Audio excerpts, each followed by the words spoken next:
सर्वेभ्यो नमो नमः। आज हम संस्कृत व्याकरण में समास पढ़ेंगे। समास हम पढ़ चुके हैं पहले, अव्ययभाव समास और तत्पुरुष समास हम कर चुके हैं। आज हम द्वंद्व समास पढ़ेंगे और द्वंद्व समास जो है वो किस तरह से होता है वो सब हम देखेंगे। द्वंद्व का अगर आप मीनिंग ही देखते हैं, सबसे पहली बात तो यह है कि बेटा ये जो द्वंद्व समास है, संस्कृत व्याकरण आप कभी भी पढ़ते हैं हमेशा आपके काम आएगा। चाहे आप किसी कंपटीशन एग्जाम की तैयारी कर रहे हो या आप 10th में 12th में हैं तो आपके काम आएगा। ये 10th के बच्चे इसको बहुत ध्यान से देखिए। तो ये जो द्वंद्व समास होता है, अगर आप इसका अर्थ ही लीजिए तो द्वंद्व का अर्थ क्या होता है, एक तरह से जोड़ा होता है। मतलब दो शब्द होंगे, तीन शब्द होंगे, आप उनको जोड़ करके एक शब्द बनाएंगे, ठीक है, वो द्वंद्व समास होता है। ठीक है, एक मेन चीज होती है। दूसरी बात, द्वंद्व समास में जब आप अगर हिंदी में द्वंद्व समास करते हैं तो उसमें क्या होता है, आप बोलते हो राम और श्याम, ऐसा आप लिखते हो, राम और श्याम। और फिर आप जब आप समास करते हो तो आप और को हटा करके वहां पे डैश लगा देते हो, बस इतना करते हो हिंदी में। अब आपको एक बात पता होनी चाहिए कि द्वंद्व समास है और तो आना ही चाहिए, और संस्कृत में और जो है वो क्या होता है, और की संस्कृत होती है च। यानी कि अगर आप द्वंद्व समास संस्कृत में कर रहे हैं तो वहां पे आपको और की जगह पे च मिलेगा। तो आप इस बात को दिमाग में बैठा लीजिए कि द्वंद्व समास में आपका च होता है। अब आगे जो आपको ध्यान रखना है वो ये है कि कम से कम प्रथमा विभक्ति आपको याद होनी चाहिए, पुल्लिंगी, स्त्रीलिंग और नपुंसक लिंग की। जैसे पुल्लिंग में अगर आप बालक का शब्द रूप याद करते हो या राम का शब्द रूप याद करते हो तो प्रथमा विभक्ति कैसे चलती है, मैं एक बार यहाँ पे लिख देती हूँ ताकि आपको याद हो जाए। रामः, रामौ, रामः, इस तरह से होती है। आप इसको नोट कर लेंगे। अगर आप स्त्रीलिंग का करते हैं तो मान लो हमने सीता शब्द लिया यहाँ पे, तो एक वचन में होगा सीता, फिर होता है सीते, सीता, सीते, सीता। ठीक है, मैं केवल आपको प्रथमा विभक्ति बता रही हूं इस समास के लिए। अगर आपको केवल प्रथमा विभक्ति भी याद है तो भी आपका समास सही हो जाएगा। और 1 नंबर का तो पेपर में पक्का आएगा बेटा, 1 नंबर का तो आएगा ही आएगा। तो आपका च जोड़ करके आप समास बनाते हैं। प्रथमा विभक्ति हमने आपको याद कराई, जैसे राम है, रामः, रामौ, रामः। अगर आप कृष्ण की कर रहे हैं तो कृष्णः, कृष्णौ, कृष्णः। बालक की कर रहे हैं, बालकः, बालकौ, बालकः। इसी तरह से स्त्रीलिंग अगर आप करते हैं, मान लो सीता, सीता शब्द है तो सीता का प्रथमा कैसे चलती है, सीता, सीते, सीता। रमा अगर है तो रमा, रमे, रमाः, इस तरह से करते हैं। इसी तरह से अगर आप नपुंसक लिंग के शब्द देखते हैं तो मान लो पत्रम, नपुंसक लिंग का रूप कैसे चलता है, अम लगा करके, पत्रम, पत्रे, पत्राणी, इस तरह से आपका रूप चलता है। ठीक है, मेन आपको क्या करना है, द्विवचन और बहुवचन याद कर लेना है, पत्रे और पत्राणी। पुस्तकम, पुस्तके, पुस्तकानी, इस तरह से आपका रूप चलता है। ठीक है, आप इसको नोट कर लेंगे, मैंने तीनों बता दिया है ताकि आपको ये समास अच्छे से समझ में आ जाए। अब यहाँ पे मैंने 2 सूत्र लिखे हैं, आप उनको समझिए। पहला है आपका चार्थे द्वंद्व है। इसका मतलब क्या होता है, च के अर्थ में द्वंद्व होता है, यानी कि द्वंद्व समास में च लगता है, ये मैंने आपको समझा दिया। अगला सूत्र है आपका उभय पदार्थ प्रधानो द्वंद्व है। उभय मतलब दोनों, पदार्थ यानी कि पदार्थ यानी कि जो 2 शब्द आए हैं, यानी कि जो भी 2 शब्द 3 शब्द होंगे वो प्रधान होते हैं, मुख्य होते हैं, मतलब दोनों ही मेन होते हैं, दोनों में से कोई भी एक हटता नहीं है, और वहां पे क्या होता है, द्वंद्व समास होता है। इसका इन सूत्र का मीनिंग ये है। अब आगे देखते हैं। अब इसमें आपको एक और बात याद क्या रखनी है कि जब 2 शब्द हो तो समास द्विवचन में, द्विवचन क्या होता है आपको बताती हूं अभी, और जब 2 से अधिक शब्द हो तो समास बहुवचन में। अभी अभी मैंने आपको विभक्ति याद कराई है, जैसे रामः, रामौ, रामः। अब ये जो प्रथमा थी इसमें द्विवचन क्या था, रामौ, ठीक है, और बहुवचन क्या था, रामः। अब समास बहुवचन में होगा और समास द्विवचन में होगा, ये कैसे होगा ये आप उदाहरण से समझिए, मैं आपको दिखाती हूं आगे। उदाहरण यहां पे लिखा है, रामश्च कृष्णश्च राम कृष्णौ। पहला उदाहरण ये है आपका, रामश्च कृष्णश्च राम कृष्णौ। अब आपको क्या समझ में आया, आप एक बात देखिए संस्कृत का समास है तो विसर्ग तो आएगा, ठीक है, और च भी लगेगा। अब यहाँ पे पहला शब्द देखिए, आप रामश्च लिखा है, इसका मतलब क्या है, रामः च। इसका मतलब ये है, ठीक है, आप कंफ्यूज नहीं होइएगा। रामः च, क्योंकि विसर्ग है ना, इस विसर्ग को ये वाला श हो गया। आपको मैंने व्यंजन संधि बहुत अच्छे से समझाई हुई है, बहुत अच्छे से कराई हुई है, वो वीडियो देख लीजिए कि च जो है वो कैसे हुआ। क्योंकि ये जो रूल है ना कि विसर्ग के बाद जब च आया तो ये वाला श बन गया, ये वाला श बन गया। ये नियम आपके पेपर में आएगा, ठीक है, ये आपके जो 2020-21 का सिलेबस है उसमें भी लिखा हुआ है। ये महत्वपूर्ण नियम है और हमेशा आता है पेपर में, तो आप वो नियम वो संधि वाली वीडियो में देख सकते हैं। तो यहाँ पे लिखा है रामः च और आगे लिखा कृष्णश्च। इसका मतलब क्या है? इसका मतलब ये है कि कृष्णः च, यानी कि आपको च दिखाई दे रहा है, जैसे आपने अलग किया तो यानी कि यहाँ पे द्वंद्व समास करना है। दूसरी बात, जब आप समास करेंगे तो च को तो हटा देंगे, पूरी तरह से हट जाएगा। अब आपके पास दो शब्द बचे रामः और कृष्ण है। अब दो शब्द है ना, आपको ये बोला था कि दो है तो आप द्विवचन बनाइए, और द्विवचन में कैसे होता है मैंने अभी अभी बताया आपको, रामः रामौ, कृष्णः कृष्णौ, बालकः बालकौ। तो द्विवचन में रूप कैसे होता है? रामौ, ठीक है। अब दो शब्द हैं आपके पास, एक है राम, एक है कृष्ण। एक तो आप इनको सेम टू सेम जोड़ेंगे, ठीक है, और इनको जैसे ही आप जोड़ेंगे और जोड़ने के बाद आपको द्विवचन बनाना है। च को हटाना है, विसर्ग को हटाना है, सब कुछ हटाइए, केवल मूल शब्द रखिए। मूल शब्द है राम और कृष्ण, आपने रख लिया। आप इनको सेम टू सेम यहाँ पे जोड़ दिया, आपने जोड़ दिया राम कृष्ण लिख दिया आपने, ठीक है, इतना समझ में आ गया। अब एक बात आपको क्या याद रखनी है कि यहाँ पे दो शब्द है, दो शब्द है तो आपको द्विवचन बनाना है। तो राम कृष्ण दो शब्द थे, इनको द्विवचन बनाओगे, कैसे बनाओगे? रामौ, बालकौ, कृष्णौ की तरह। तो जो आपका दो शब्द में से दूसरा शब्द है ना बेटा, उस दूसरे शब्द को द्विवचन बना दो। पहला शब्द तो सेम टू सेम रहेगा, राम को तो यूं का यूं जोड़ो और कृष्ण को द्विवचन बना दो, राम कृष्णौ, ठीक है। कुछ भी कठिन नहीं है, मूल शब्द रखना है, राम और कृष्ण को रखा, और जो दूसरा शब्द था उसमें द्विवचन बना दिया, रामौ बालकौ कृष्णौ की तरह से, ठीक है, तो कृष्णौ बन गया। अगला शब्द है आपका, मैं आपको ये रूल यहाँ पे विशेष रूप से मैं यही रूल करा रही हूं कि च को हटाना है, फिर दोनों को जोड़ना है। दो शब्द है तो द्विवचन बनाओ, दो से ज्यादा है तो बहुवचन बनाओ। द्विवचन कैसे होता है वो अभी भी मैंने बताया कि प्रथमा विभक्ति का रूप कैसे चलता है। अब आगे आप देखते हैं उदाहरण, तो रामश्च, लक्ष्मणश्च, भरतश्च, तीन शब्द हैं। देखते हैं, आपको समझ में आना चाहिए कि बहुवचन बनाना है, और बहुवचन का रूप कैसे चलता है? रामः रामौ रामः, भारतः भारतौ भारतः, कृष्णः कृष्णौ कृष्णः, बालकः बालकौ बालकः, अह, सबके अंत में बहुवचन में आह लगा हुआ है, ठीक है। तो आपको क्या करना है, जैसे आप समास करेंगे, च को हटाओ एक तो, ठीक है, मूल शब्द आपने रखे राम लक्ष्मण भारत। अब इनमें जो अंतिम शब्द है उसको बहुवचन बनाओगे, ठीक है। तो आपने क्या किया, राम को सेम टू सेम जोड़ा, फिर लक्ष्मण को जोड़ दिया, और भारत जो शब्द था उसमें बहुवचन बनाया, भारतः, बालकः, रामः, बहुवचन बनाएंगे, ठीक है। इस तरह से आपका समास हो जाएगा। आगे देखते हैं, एक और नियम है यहाँ पे। क्या नियम है कि रिकारांत पद, इसका मतलब क्या है? जिसके अंत में री की मात्रा लगी हो, ठीक है, तो वो होते हैं रिकारांत पद, जिसके अंत में री की मात्रा लगी हो। अब ये कौन कौन से शब्द हैं अगर आप देखेंगे तो, जैसे हमने यहाँ पे पहला लिखा है मातृ, फिर है पितृ, भ्रातृ, होत्री, उद्गात्री और पौत्री। देखो सबके पीछे री की मात्रा लगी है, ठीक है।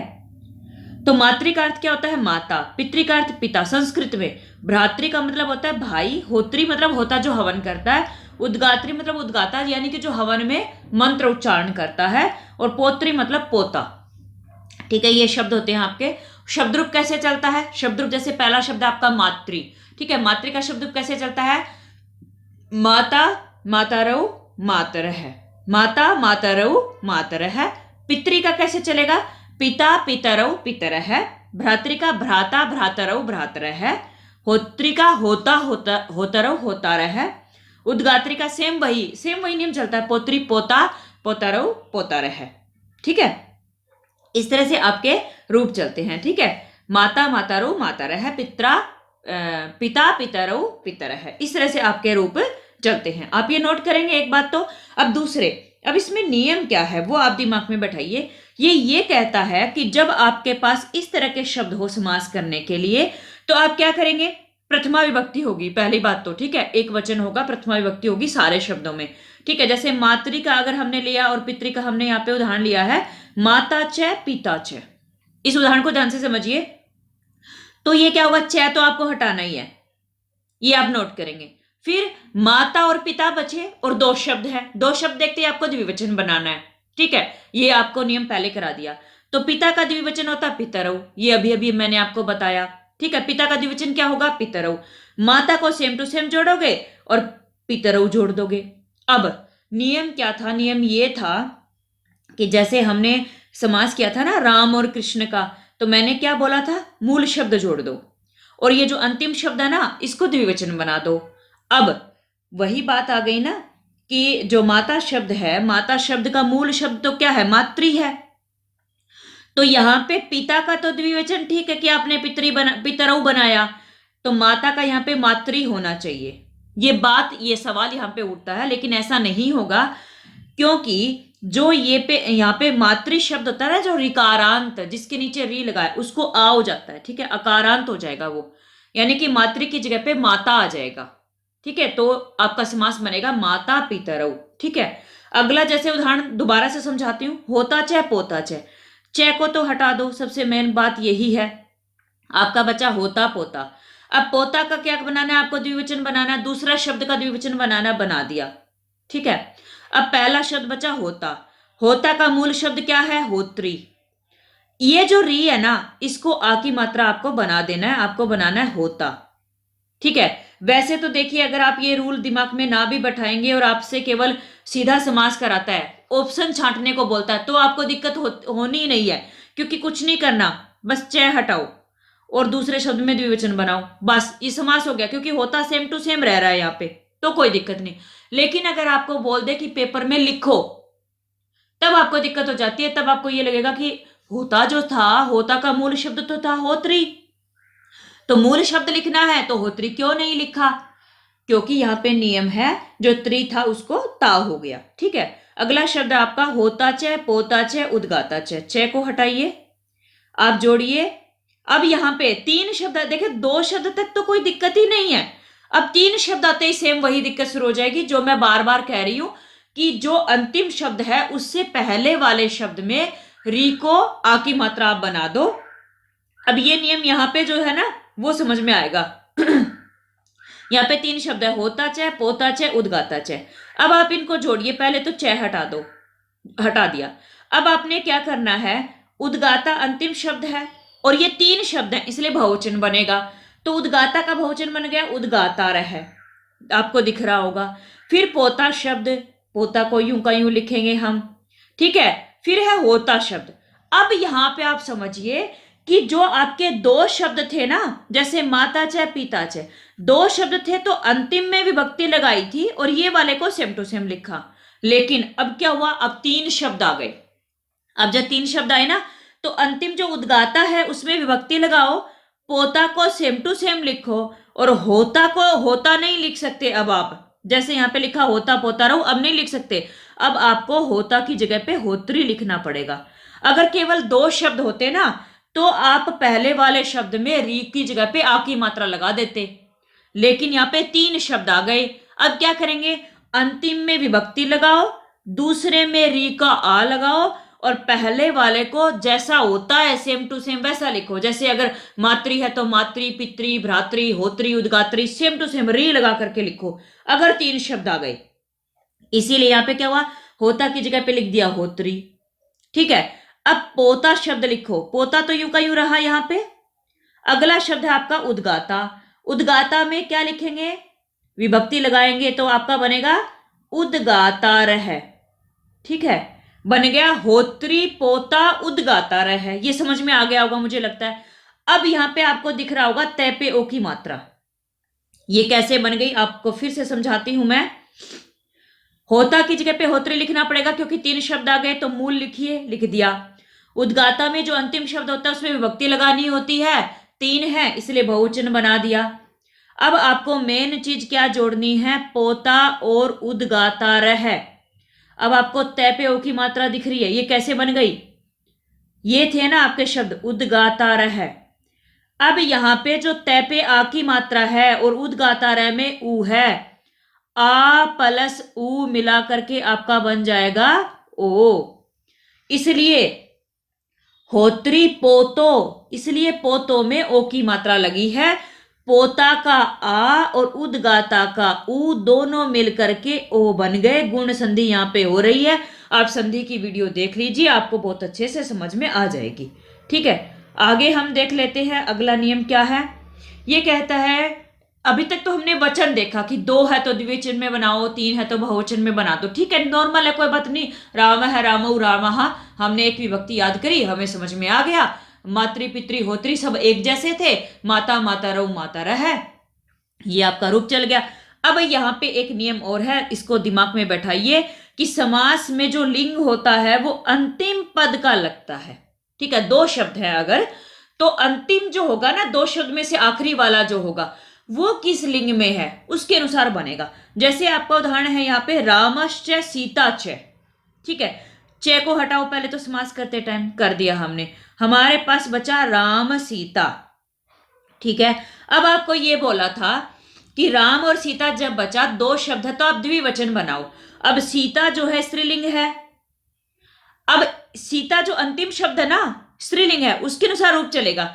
तो सीता का रूप कैसे चलता है, सीता सीते सीता, मैंने अभी बिल्कुल वीडियो के शुरू में बताया है। तो द्विवचन क्या है, सीते। तो आप समास करेंगे तो क्या बना देंगे, सीता लिंग है ना, उसके अनुसार बनेगा। तो राम को सेम टू सेम जोड़ेंगे और सीता का द्विवचन बनाएंगे सीते, सीता सीते। अगला उदाहरण मैंने सेम उसी को चेंज कर दिया, इसी को चेंज करा मैंने, सीता को आगे लिख दिया सीता च रामश्च।